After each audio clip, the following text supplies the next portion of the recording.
Welcome back to Answers in First Enoch, episode 20.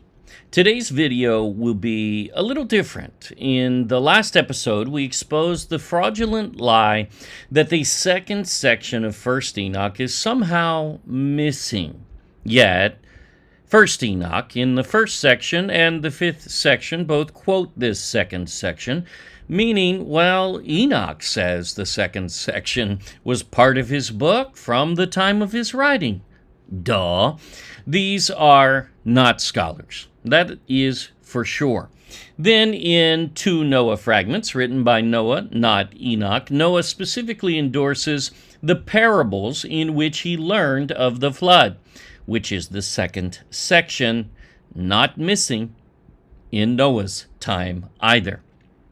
The second time, he even comes right out and tells us he learned it from the book of parables, which is that second section by title.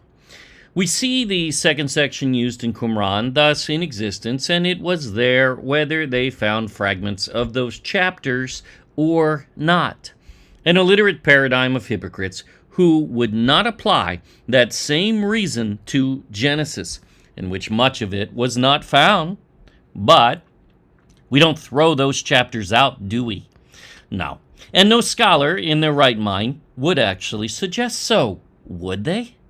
Well, there may be some.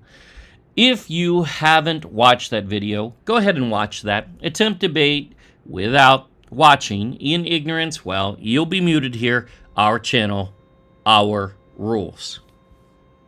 However, there is more to this, as these same who control the Dead Sea Scrolls narrative, who do nothing but screw it up in Pharisee leaven and agitation from the outset, as they claim, for instance, Essenes lived in Qumran, which is the dumbest statement and proves these aren't scholars at all. They can't even read. They are deceivers and agitators. Yeah, they're smart guys, and they're doing it many times purposely. However, the others are deceived, no doubt. They hate Yahusha generally, and that is why this second section, they claim, should be removed. No, it shouldn't. Because, of course, that is where Enoch encountered Messiah in heaven before the flood. Oh, the ramifications of that shatter their illiterate paradigm as well as much of First Enoch. And they can't explain it away, so they must attack that entire section of the book. This video is going to show you the same tactic with this former chief editor of the Dead Sea Scrolls. Keep your Pharisee leaven to yourself there, folks. But there is more here. See, these same who claim the second section must be thrown out are well aware that the former chief editor of the Dead Sea Scrolls admitted he saw a complete copy of the entire first book of Enoch from Cave 4, but it disappeared. It was sold off to a private collector, perhaps in Europe it seems. The thing is, he is not a rumor mill, not Merites in the Philippines, as we say. He was the man in charge, and they lifted it out of the public eye in order to conceal this point even, and much more, he says. Now, as we are to prove all things, most things can completely prove out and test, no doubt, especially Bible geography, which is something we've nailed down in great detail and really proven on this channel with massive supports for those conclusions that we draw. However, we don't have a copy of First Enoch from Qumran in Aramaic. We weren't the private collector who bought and hid it. That's not us. So we don't work with him. We don't know who it is. Maybe it's the Pope even. Who knows? But we don't care. What we do know is, as a result of revealing this fact in one interview, and then exposing that even a microfilm of the entire book of First Enoch existed in a second interview, this chief editor, well, he was fired discredited. His words even added to and taken out of context, certainly not his actions in any sense. It doesn't even make sense. And they would go on to ruin this man as an alcoholic who was mentally crazy and anti-Semitic, of course. This is what they do, and we've seen this kind of ridicule on this channel so many times over, and it is illiterate and stupid. They can't disprove his revealing of fact, to which he was the authority. So, what do? They take him out. Now, he died about 15 years ago, and we'll even show you in the headlines, they still go and still attack him to make sure to discredit anything the man ever said. That is the real point. Now, why is this important? Well, we know who these people are. Pharisees. We know how they operate. We know they are the synagogue of Satan, who say they are Yahudim and are not, but do lie. According to Messiah himself, that's Revelation 2:9 and 3:9.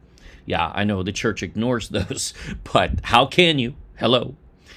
We know they grow in power over these 2,000 years, and they have, since basically he says that. He says they play a large role in attacking the remnant ecclesia in the last days, meaning they are the New World Order, or whatever term one wishes to use. Now let's take a look at what happened here. What is claimed? Why would they make a complete copy of First Enoch in Aramaic disappear? I mean, even without that, First Enoch is the third most found scroll in fragments in all of Qumran. There's no doubt about that. So certainly important to the community and kept as Bible canon by the legitimate keepers of Scripture, the temple priests.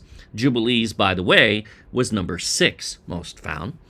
These were important to this community of temple priests and Bible canon, indisputably. Those are the only legitimate keepers of Scripture up until that time. We don't mention the New Testament in regards to this because it wasn't written yet. I know there's a stupid blogger who can't figure that out. Yeah, they're out there. Now, this, of course, was before the New Testament, and obviously no New Testament scrolls were found there. As we've said, I don't know, probably 100 times, but why not ignore that and go ahead and write a fraudulent review? Dumb. Well, that joker will receive his reward. Can we prove this to the degree that we prove other things, again, such as geography? No. But absorb this, test it, and we would love to hear your thoughts on this.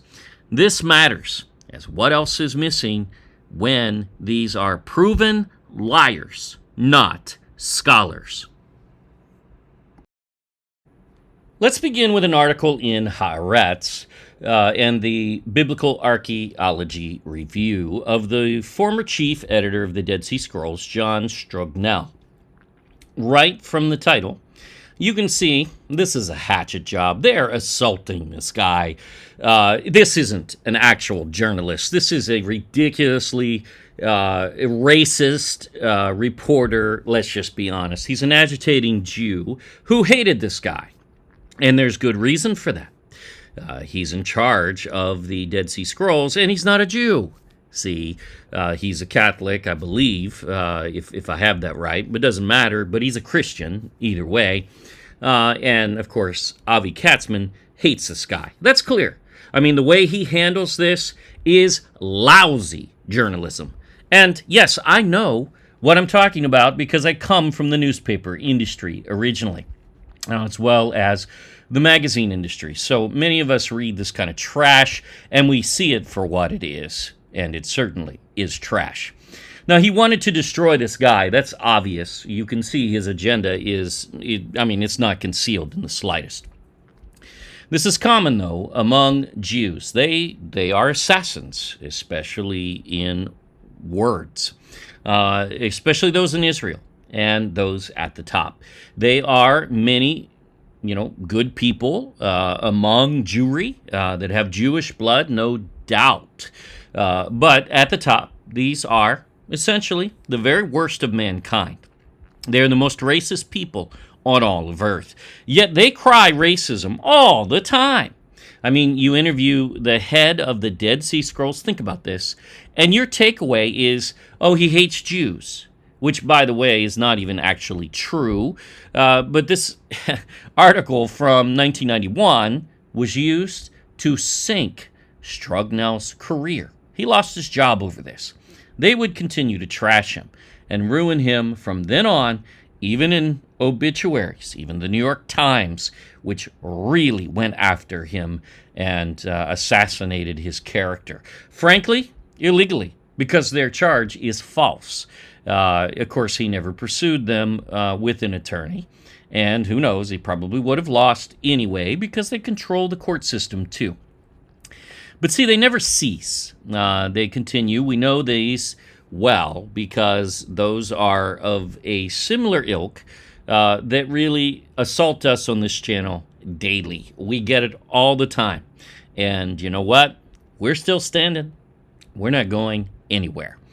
Now, they are the worst of society, claiming to be literate, yet seemingly can't even read basic sentences, can't even understand the difference between Judaism and Christianity and Judaism and what the Bible has as a religion. I mean, the fact is, you know, if someone is a Jew and they don't realize that their religion is not ever founded in the Bible in any sense, really.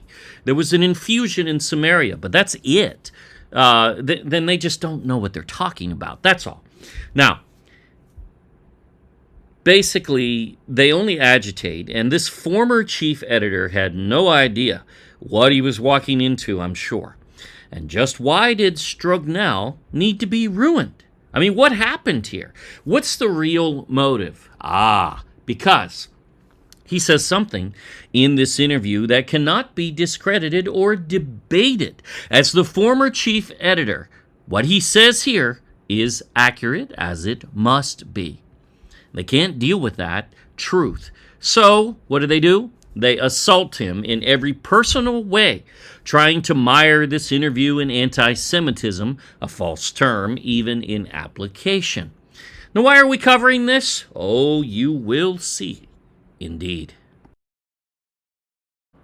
Let's read further into the article, and not the semantics of Katzman trying to corner this man as an anti-Semite, which is ridiculous.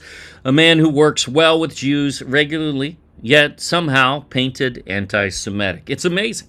I mean, what a miracle. This guy really did pull off as an absolute racist Jew who went after this man for no good reason, really. The reason he's plain spoken. See, so he knew he could entrap him. And that will get one censored in academia and this stupid paradigm of scholarship much of the time. Which is why we ain't a part of neither of it, and we could care less what they have to say about anything. We prove our positions, they don't. They will lose those debates every time. These are little children in intellect, not even adults. They don't even know how to research. We've proven many times. So let's go to the real meat of this interview. But read it all for yourself. We just can't cover it in this video. Regarding the scrolls, Strugnell claims at least 4 other scrolls have been found that have not yet come to light. Now, again, this was back in 1991. Not sure about the others, but what we know is Enoch still has not. That's one of the 4 here, you'll see. I've seen with my own eyes 2. So two scrolls that weren't being released were seen by Strugnell, and he knows of 2 others from credible scholars and sources that he has. And he actually tells you in the article. We're not going to go through that. One of the 2 is a complete copy of the Book of Enoch. Wow! A complete copy? Yes, and in Aramaic, in fact, he tells you. Where is it? You know, we still don't have it 30 years later, folks. Why are they hiding it from us? Well, the real reason? So they can criticize First Enoch, claiming only fragments found in Qumran, and then, even as we covered last video, they'll claim, well, we need to censor the second section, the one about, well, Enoch meeting Messiah in heaven before the flood, of course. Well, because we don't have any fragments there. Yet they had a complete copy. Wow. Yeah, they are the most racist bigots of all time, who think that us goyim don't deserve to know these things. And this is public knowledge, not something they can conceal. But they're in charge of the Dead Sea Scrolls now, and that's what this was, a power move to get the Christian out of the way so the Jews could take over the scrolls. How about that? Now, they principally did because it's in Israel and they control much of it anyway, but now they got rid of Strugnell. And that's what they wanted. So that's what this is all about. It was a wrangling for power. But why? Well, to completely control the narrative. See, if you are the ones who actually censored Scripture, like the Pharisees did, which they're caught already. We've already proven that. Well, you got to cover your tracks, and they do. Today, the Dead Sea Scroll narrative is, well, illiterate. Utterly stupid when it comes to many pieces and elements of it. It's merely propaganda of illiterate scholars, and I'm not saying that they can't actually read. I'm saying they can't read and comprehend. That's the problem, and that makes them illiterate, regardless of whether they understand the letters and can form words and sentences. They can't read them. According to Strugnell, Israeli archaeologist Yagael Yadin is the reason these scrolls have still not come into scholarly hands. After the 6-Day War, now obviously, 6-Day War, there's some confusion. But see, you got to remember, this is a people who capitalizes on crisis. We heard that from Rahm Emanuel, one of the chief advisors to Obama. And he said, never let a crisis go to waste, right? Yeah, that's called evil. That guy's very evil. Of course, he's still in politics, but many are.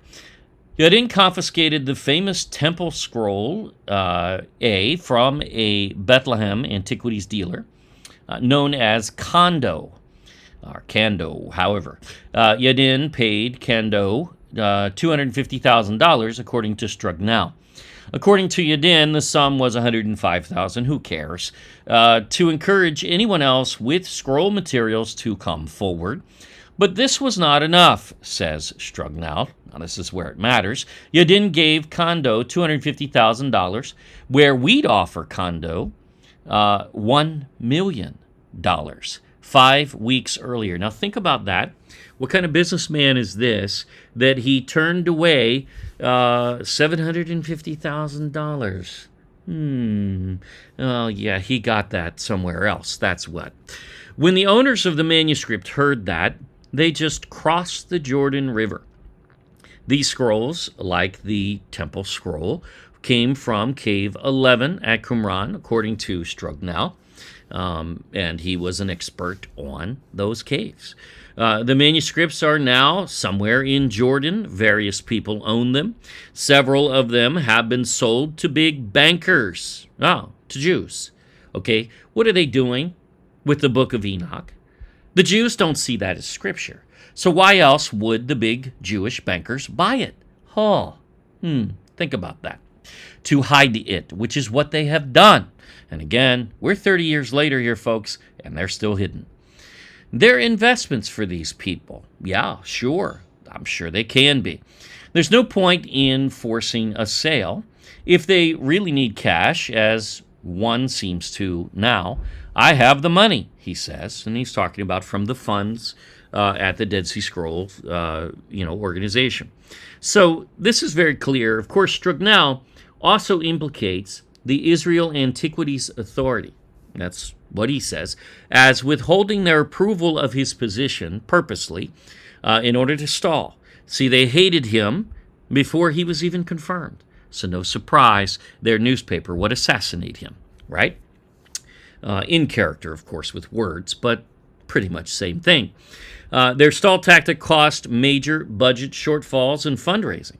And they lost a lot of funds as a result, and could have bought a lot more scrolls if the Israel Antiquities Authority didn't stand in the way. So he also reveals that in this interview. Understand that. So he's lining who the enemy is.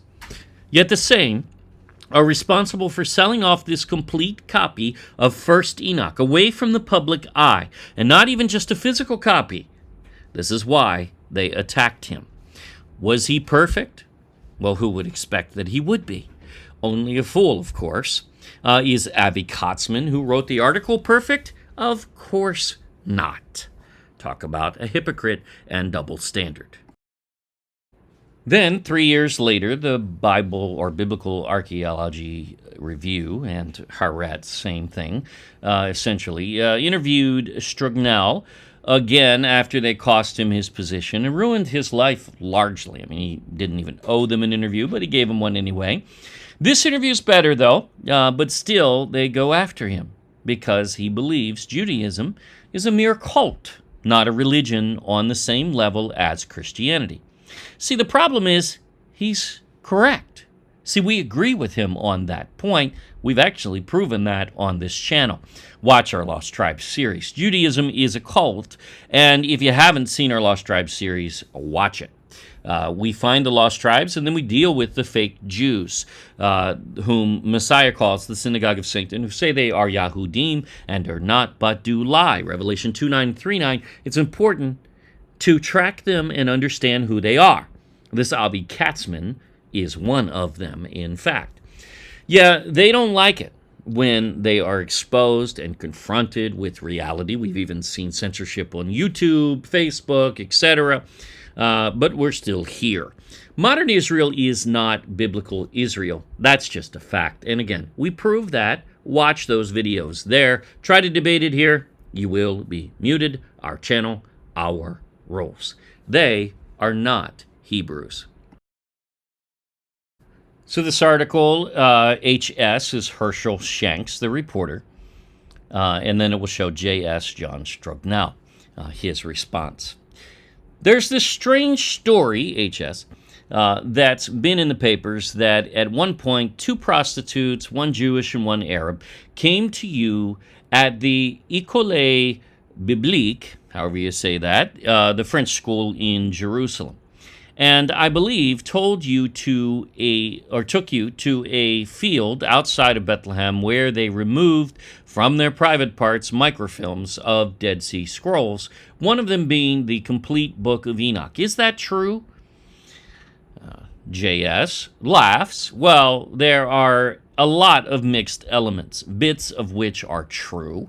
Because, just look at the way the guy told the story. You already can see elements that he's not telling it accurately. But anyway, bits of which are false. The reporters do not have it accurate, is what he's saying, basically. Why? Well, they are focused on whether or not this guy is anti-Semitic, which is what most of this interview is about, which is ridiculous. It's an impertinent term, and not even factually true in retrospect. HS, could you tell us the story? JS, there was a whore removing colorful accretions. There were women, messengers of uncertain profession, who showed me a microfilm. Not at the École Biblique, nor even in Jerusalem. Now, the incident in the field outside Bethlehem belongs to a completely different story. So, skipping forward, let's go further into the interview and read the next section just about Enoch. That's what this video is about, and that's all we're really covering here. The article's long, but read it. It's worth reading. HS, did he tell you when he saw them? JS, yes, he did. And I'm always frustrated about not having made an exact note of this. But I think it was around about 1968-69, after the Six-Day War. Certainly a messy period, no doubt. These could be the ones that I had said probably were already in Jordan after the Six-Day War onwards. Maybe they moved onwards. And then I, myself, John Strugnell speaking here, the chief editor of the Dead Sea Scrolls, really already affirming what he said in the first interview, and really the reason that he's been crushed and assaulted in such fashion. I myself saw one, the Enoch microfilm, but I must save that story for my memoirs. Memoirs that have never been published, even 15 years now after his death. Now, because he was discredited and destroyed in career and even assaulted on personal levels, these never made it to publish anywhere. So we'll never get this complete evidence, more than likely, that we would need in order to say this is stamp proven, right? But we don't need that. They are hiding a complete copy, both in print and in microfilm, of First Enoch. The same then criticize, well, you only have fragments, and from 4 of the 5 sections. Throw out the second section. Of course, that's with Messiah in heaven before the flood. And all of this is nonsense. Then they'll criticize, well, you only have it preserved in the Ge'ez, Ethiopic language, not Hebrew. Well, who's to say that, I mean, really everything not found in the Hebrew language, and I'm talking ancient Hebrew, not block Hebrew, therefore is not Scripture? Well, you'd be throwing out a whole lot of the Bible if that stood. And it doesn't stand because it's not Scripture, and the Bible never says any such stupid thing. And to them, in a paradigm of really stupid, where the Bible never says the text has to be preserved in its original language. That's just not there. Yahuwah says he'll preserve it. He preserves it in heaven, by the way, so he doesn't have to preserve it on earth. However, this isn't a rumor, as they claim. This is an account, an eyewitness account, of the foremost authority on the Dead Sea Scrolls, who especially specialized in the findings at Cave 11 here in Qumran, in which this complete copy of First Enoch was found, and he saw it. He knows, and when he says so, it's called fact, not rumor. This is why they had to assault this man and take him out. His credibility had to be ruined completely so they could trash this part of the interview. That's what this is about. See, this is how Pharisees operate. They can't deal with the facts, as we have already proven. This book, First Enoch, is basically inspired scripture and most certainly canon, Bible canon, at one time, and really still remains, because, well, Pharisees never had the authority to remove it, nor did the Catholic Church, nor do either today.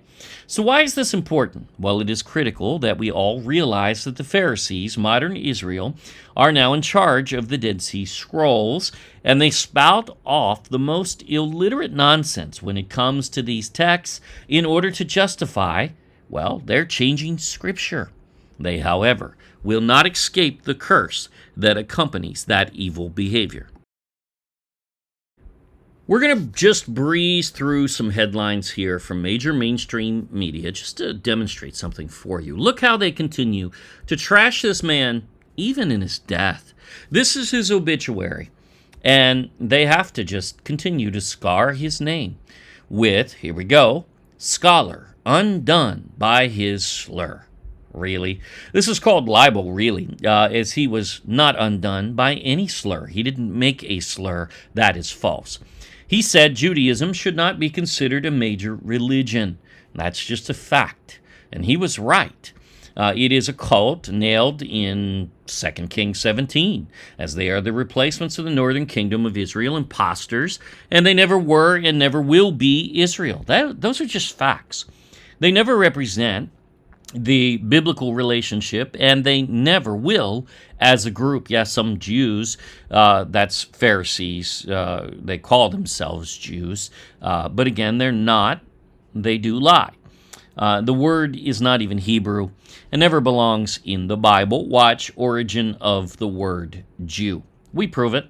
Some of them will be saved, and some were in the Bible as well. However, Judaism is most certainly a cult of Babylonian, Assyrian, Persian sorcerers, really, especially at the top. Many people follow it, but that doesn't mean anything. We're talking about the ones that propagate the religion and have through history.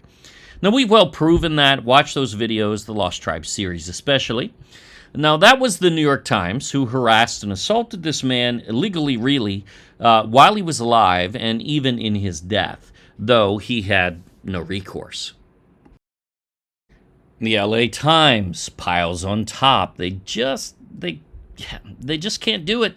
They just have to assault this guy. They can't just write a nice obituary of an accomplished scholar, which he was. I mean, the guy's dead. Say something nice. How about that? Nope, can't do it. Right there in the headline, they trash him as the man with the scarlet letter, right? I mean, that's pretty much what they're doing. He lost his position after making anti-Semitic remarks. How illiterate. They don't even understand his remarks. That's the real problem. They don't even get it. What a stupid newspaper, really. Inappropriate propaganda. But they don't care. They do this all the time. Just look at Marcos, for instance. Like him or hate him.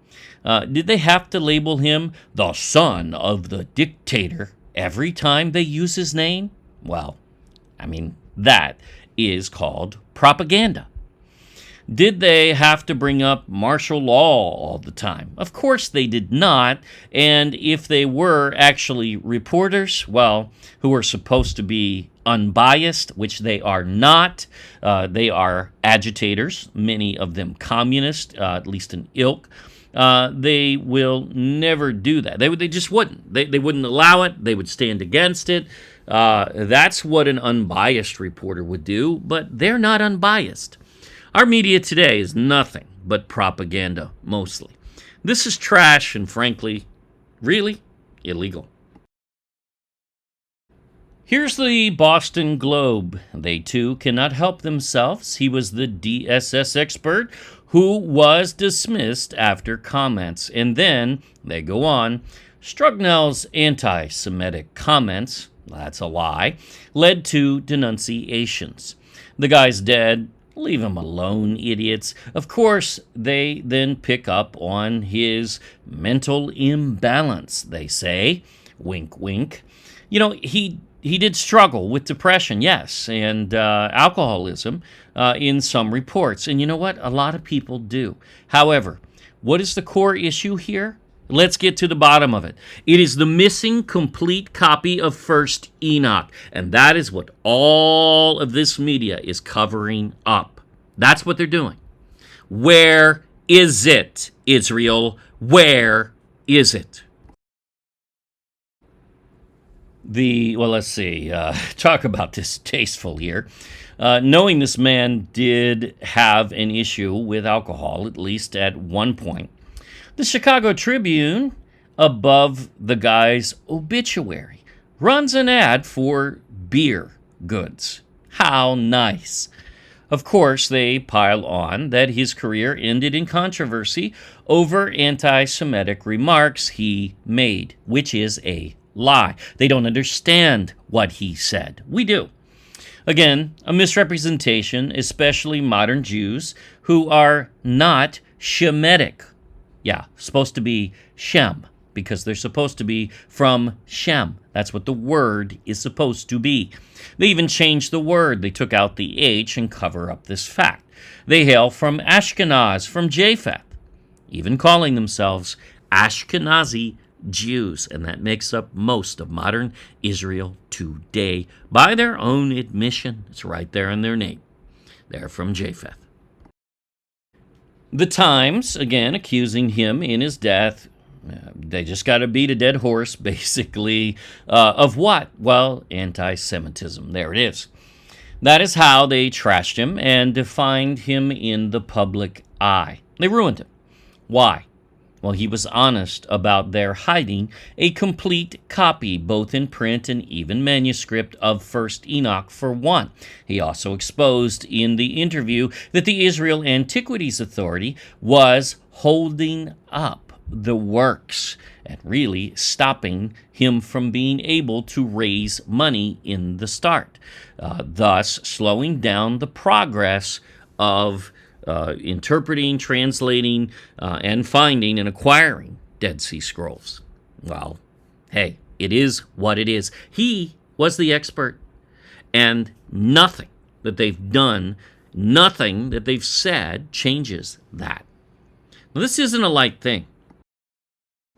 In academia, Peter's actually published a nice article in memory of John Strugnell, as they should, and really all these newspapers should have, where they actually clarify some of the situation, but regardless of whether anyone even liked the guy, and it seems, by the way, pretty much everybody who knew him, of all races, generally did like him. Because, well, he wasn't racist. The fact remains he witnessed a complete copy of First Enoch, and he was the expert. They cannot impugn him any other way than to try to take him out personally. That fact stands no matter how much they trashed him. They go on to explain how Strugnell was the first to involve the Israeli Jews, so, well, not exactly an anti-Semite. I mean, those aren't anti-Semitic actions, are they? No. These scholars who actually knew him say the charge is unthinkable for anyone that knew the man. No, he was being assaulted because he told the world their secret, at least two big ones, right there in that same interview. They were trying, and still are, to hide Scripture from the world. That remains inexcusable. Frankly, again, we don't care what the man said or didn't say in terms of Jews, Judaism, or anything along that ilk. We care about First Enoch because that is what he was an expert of. Where is it? Yes, this was an imperfect man who had struggles, but Israel, where is the First Enoch copy in Aramaic that you found? Where is it? You had a complete copy in print and manuscript. Where is it? Why aren't you releasing it to the public? Better yet, who do you think you are? You will receive the reward for your changing and hiding Scripture. Indeed. The thing is, this scholarly article cites that, in his defense, several Israeli Jewish scholars came to Strugnell's defense even. They well knew what this was. They're well aware of the character assassination from this, this group in Jewry, not all Jews, but this group in Jewry who is really some of the worst that mankind has ever seen. They well knew. It was a hatchet job and picked up by the largest of media to crush this guy, and they certainly did. But where is First Enoch? That is the question. And that's what remains from that first interview from 1991. It's what remains from the second interview in 1994. And it's what remains right now, today. We want to know. Strugnell was not the only to mention this, by the way. Here's a statement from Stephen J. Fan, another scholar, who also says this fact that First Enoch, a complete copy in Aramaic, was found in Qumran and disappeared. He said it's in Europe. That's what he suggests. Maybe it is, maybe it's not. We don't know. But who has it is the question. Where is it, and where is the microfilm? They have it in both formats. This is a scripture, not a collector's item. Sure, they can own the original, no problem. Any museum, any private person could. But the contents are the public's, not yours.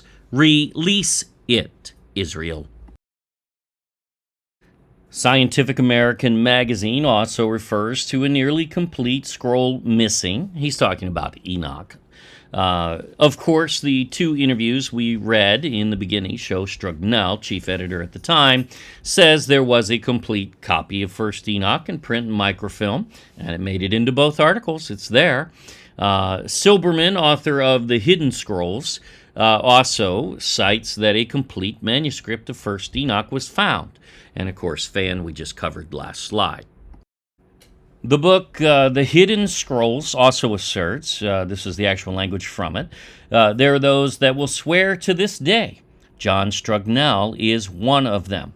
Notice, he's just one witness. Yes, the others are quiet as they saw what happens if they speak up. And that's normal in academia and scholarship. It is the dumbest paradigm imaginable. It's supposed to be a paradigm of free thinkers, yet they're handcuffed and they're not allowed to speak up, and they're not allowed to think freely. And they're teaching our children and our pastors. Imagine that.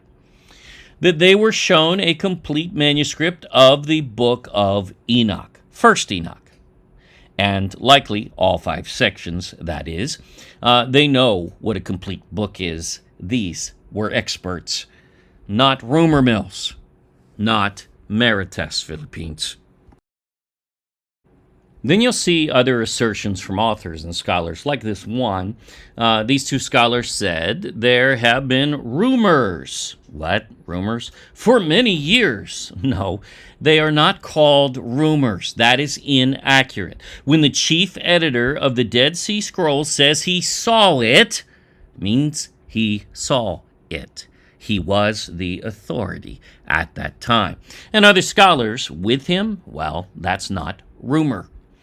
Of the existences of another Qumran Aramaic manuscript of First Enoch. Again, not a rumor, not a fragment, folks. A complete manuscript of First Enoch was found and hidden away.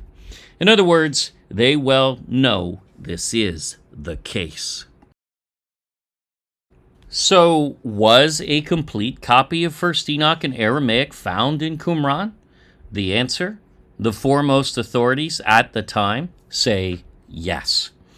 No matter how much they assaulted this man and his character, they never deal with this fact, and it is fact. They had a complete copy and even on microfilm. If the collector needs to remain anonymous, who cares? No one has an issue with that. But where is the content? It is not his to own. Why is it not available to the public? The good news is we have enough in fragments to affirm First Enoch as very important and Bible canon in the temple library, kept by the exiled temple priests as they always had since Moses ordained them to do so. This book vets as inspired scripture. Read the introduction, firstenoch.org. The ebook is free. Incredible prophecy, very accurate geography, and even cosmology, as Enoch was a witness. And, well, your science professor was not. Ultimately, they don't want Enoch to receive its due, to be restored to its rightful place. Why? Well, it will expose Pharisee doctrine on many levels, for one. It further entrenches that Yahusha is the Messiah, the one and only, and no other could fit. See, they can't produce any such, and they never will. Their Messiah is, in Revelation, known as the Beast, the opposite. There are many reasons this book scares them, but you aren't a Pharisee, are you? So it shouldn't be scary to you or I. May all of us restore First Enoch to its rightful place. Read it, we encourage you. Test it, we encourage you. In ebook form, free, firstenoch.org. We hope this serves to further affirm the gravity of this topic. If it weren't important, they would not be hiding the text, and that proves it.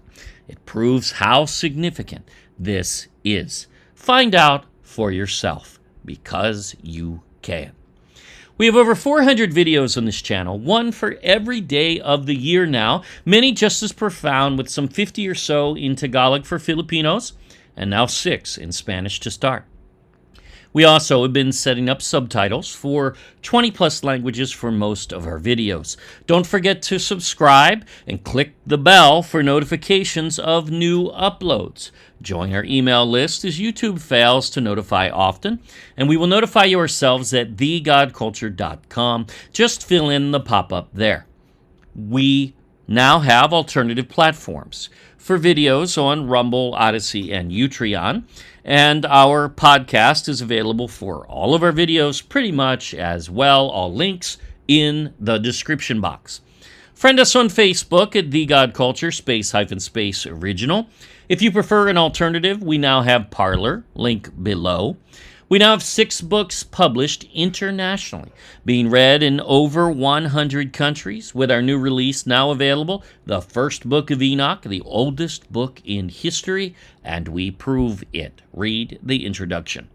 We also have now launched Ophir, Philippines coffee table book in the U.S., Canada, UK, and many overseas markets on Amazon.